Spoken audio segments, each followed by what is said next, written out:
वन्दे देव उमापतिं सुरगुरुं वन्दे जगत्कारणं वन्दे पन्नगभूषणं मृगधरं वन्दे पशूनां पतिं वन्दे सूर्यशशाङ्कवह्निनयनं वन्दे मुकुन्दप्रियं वन्दे भक्तजनाश्रयं च वरदां वन्दे शिवं शङ्करं वन्दे सर्वजगद्विहार अतुलं वन्देन्दकं ध्वंसिनं वन्दे देवशिखामणिं शशिनिभं वन्दे हरेर्वल्लभं वन्दे नागभुजङ्गभूषणधरं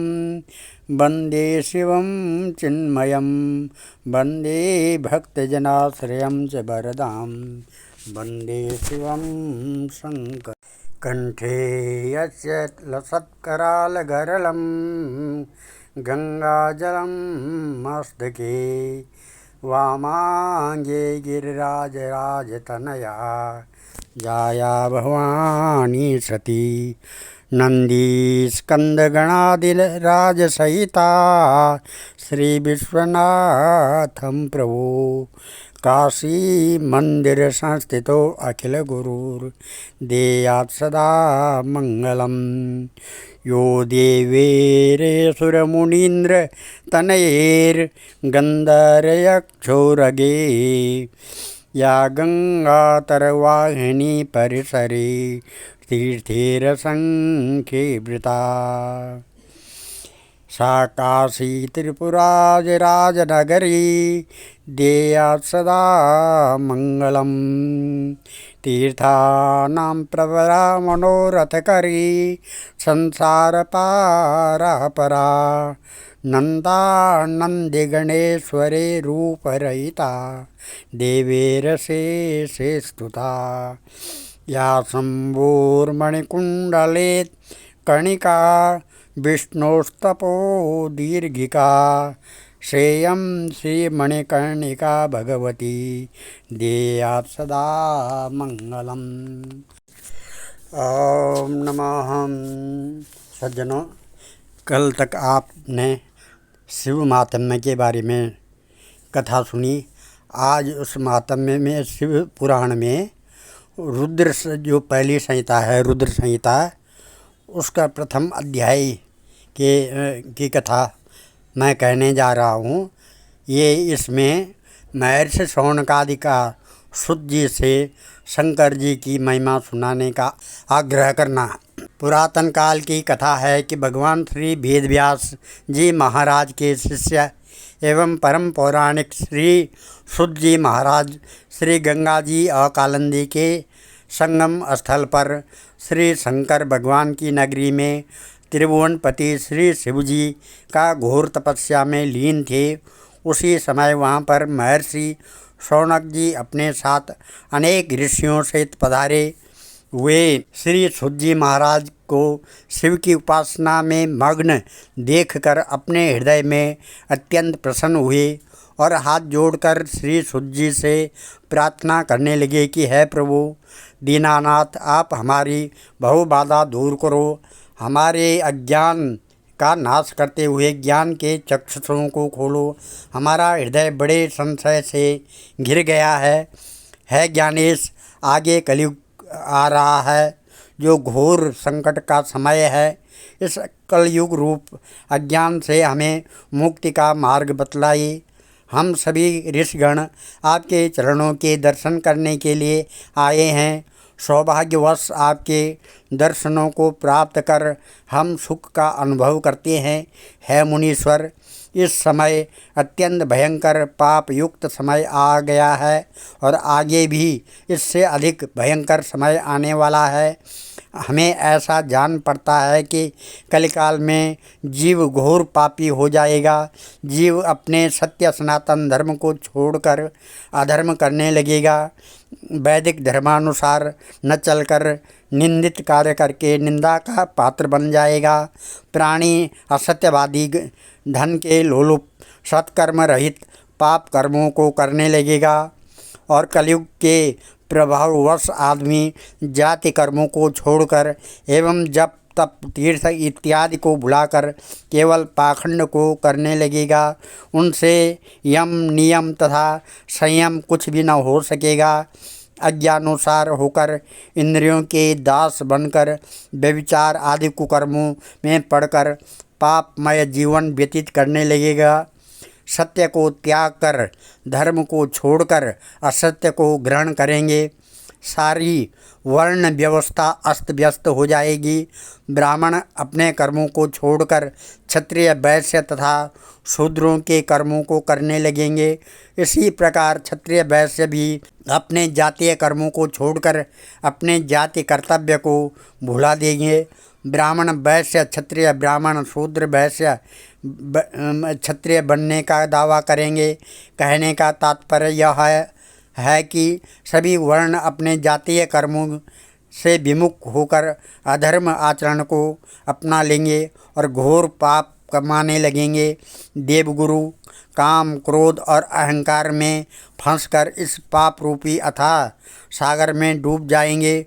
शूद्र यज्ञोपवीत धारण करेंगे और ब्राह्मण कहलाएंगे। इस प्रकार पाप तप ताप से पीड़ित होकर अपनी आयु को कम कर लेंगे।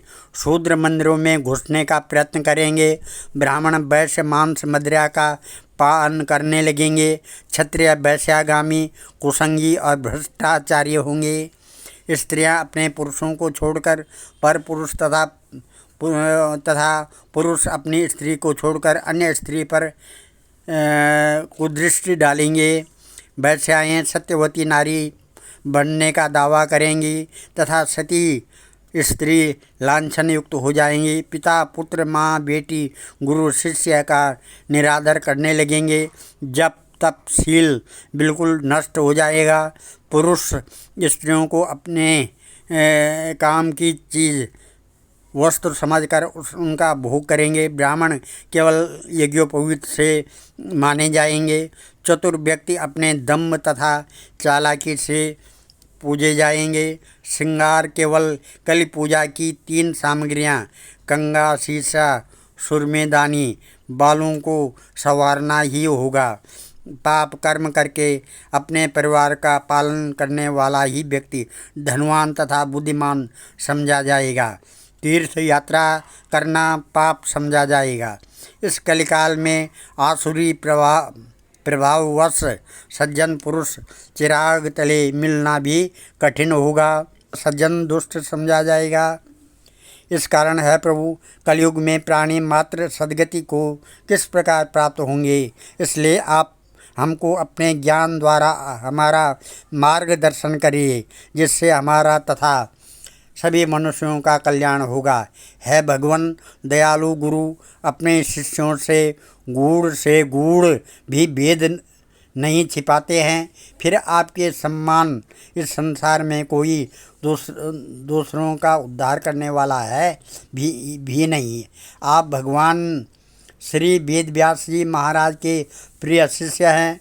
आपने उनसे सभी वेद पुराणों के सार को ग्रहण किया है। सो है ज्ञानेश, हमारे इस अज्ञान रूपी अंधकार को दूर करके इस आने वाले कलिकाल में पापमय समय से बचने के उपाय को समझाकर हमें मुक्ति के सद्मार्ग को बताएं, जिससे हम सभी जीवों का कल्याण होवे। है प्रभु, हमारे इस संशय को दूर करो। ऋषियों की बात सुनकर परम पौराणिक श्री सुत जी महाराज अत्यंत प्रसन्न हुए और थोड़ी देर तक भगवान श्री शंकर जी के चरणों का ध्यान कर शौनिकादिक ऋषियों से कहने लगे, है वत्स शौनक तथा अन्य ऋषिगण, आप धन्य हैं जो कि आप लोगों ने त्रिलोक जीव हितकारी अति उत्तम प्रश्न मुझसे किए। सुनो, मैं आप सबके सन्मुख भगवान श्री शंकर जी की वह कथा कहूँगा जिसके श्रवण करने मात्र से ही कलिकाल के वे सभी पाप नष्ट हो जाएंगे। भगवान श्री शिव का यह चरित्र परमार्थ कारक वेदांत सार है। भगवान श्री शंकर जी के चरणों में प्रीति रखने वाला कलिकाल के सभी पापों से मोक्ष पा जाता है।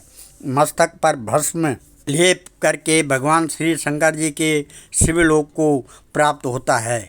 इनको नमस्कार करने वाला व्यक्ति पुत्र पौत्रों के सुख का भागी होता है ऋषिगणों, आप सब ध्यानपूर्वक सुनो। मैं आपके सन्मुख त्रिलोकपति भगवान श्री शंकर जी की वह कथा कहता हूँ जिसके श्रवण मात्र से ही कलिकाल की सारी व्याधाएँ ऐसे नष्ट हो जाती हैं जैसे गर्म तवे पर पानी की बूंद नष्ट हो जाती है।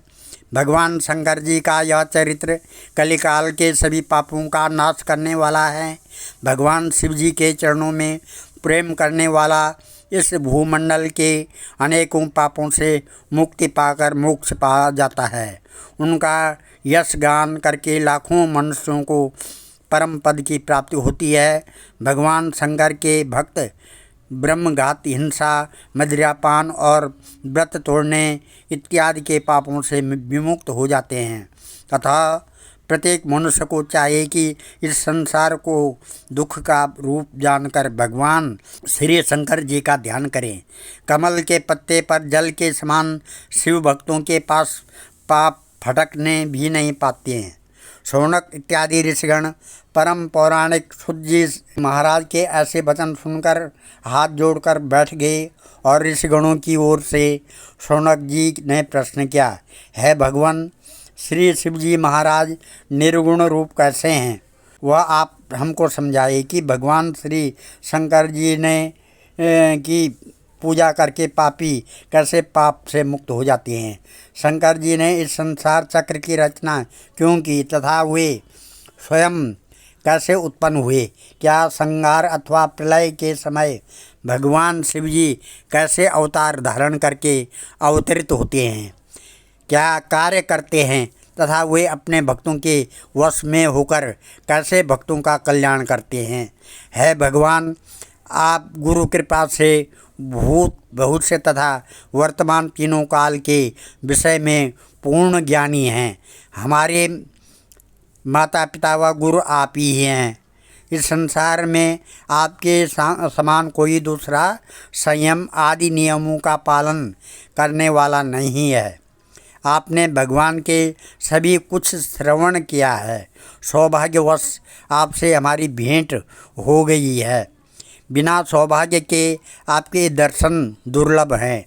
है प्रभु, आप कलिकाल के पापों को नष्ट करने वाली भगवान श्री शंकर जी की परम पावन कल्याणकारी कथा सुनाकर हमारे इस जीवन को सार्थक कीजिए। है पाप मोचन, है जगत पिता, हमारे इस संकट से उद्धार कीजिए। आज हम शिव पुराण की इस कथा का यहीं पर विराम देते हैं और कल दूसरा अध्याय शुरू करने जाएंगे।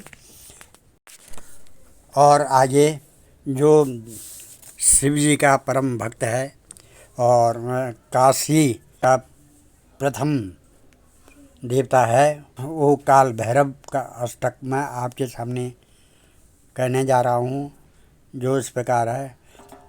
देवराज सेव्यमान पावनान्द्रि पंकजम व्यायज्ञसूत्र इंदुशेखरम कृपाकरम नारदादि योग वृंद वंदितम दिगंबरम काशिकापुरादिनाथ काल भैरवम भजे भानुकोटि भास्वरम भवाब्दितारकं परम नीलकंठमेक्षता अर्थदायकं त्रिलोचनम काल काल अम्बुजाक्ष अक्षशूल अक्षरम काशिकापुरादिनाथ काल भैरवं भजे शूल टंक पाशदंड पाणिमादिराकारणम श्यामकायमादिदेव अक्षरं निरामयम् भीम विक्रमं प्रभुं विचित्रतांडव प्रियं काशिकापुरादिनाथ काल भैरवं भजे भुक्ति मुक्तिदायकं प्रशस्त चारु विग्रहं भक्तवत्सलं स्थितं समस्त लोक विग्रहं निक्वणन्मणोज्ञ हेम किङ्कणीलसत्कटिं काशिकापुरादिनाथ कालभैरवं भजे। धर्मसेतुपालकं त्वधर्ममार्गनाशकं कर्मपाशमोचकं सुशर्मदायकं विभुं स्वर्णवर्णशेषपाशशोभिताङ्गमण्डनं काशिकापुरादिनाथ कालभैरवं भजे। रत्नपादुकाप्रभाभिरामपादयुग्मकं नित्यमद्वितीयमविष्टदैवतं निरञ्जनं मृत्युदर्पणासनं करालदृष्टमोक्षणं काशिकापुरादिनाथ कालभैरवं भजे। अट्टहासभिन्नपद्मजाण्डकोशसन्ततिं दृष्टिपादनष्टपापजालमुग्रशासनम् अष्टसिद्धिदायकं कपालमालिकन्धरं काशिकापुरादिनाथ कालभैरवं भजे। बुद्धसग्ननायकं विशालकीर्तिदायकं काशीवासलोकपुण्यपापशोधकं विभुं नीतिमार्गकोविदं पुरातनं जगत्पतिं काशिकापुरादिनाथ कालभैरवं भजे। कालभैरवाष्टकं पठन्ति या मनोहरं ज्ञानमुक्तिसाधनं विचित्रपुण्यवर्धनं शोकमोहदैन्यलोभकोपतापनाशनं प्रयान्ति कालभैरवं वाञ्छसन्निधं नराध्रुवम्। वन्दे देव उमापतिं सुरगुरुं वन्दे जगत्कारणं वन्दे पन्नगभूषणं मृगधरं वन्दे पशूनां पतिं वन्दे शूरशशाङ्गवह्निनयनं वन्दे मुकुन्दप्रियं वन्दे भक्तजनाश्रयं च वरदां वन्दे शिवं शङ्करं।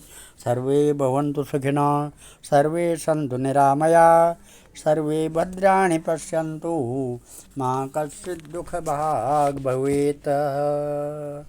धन्यवाद।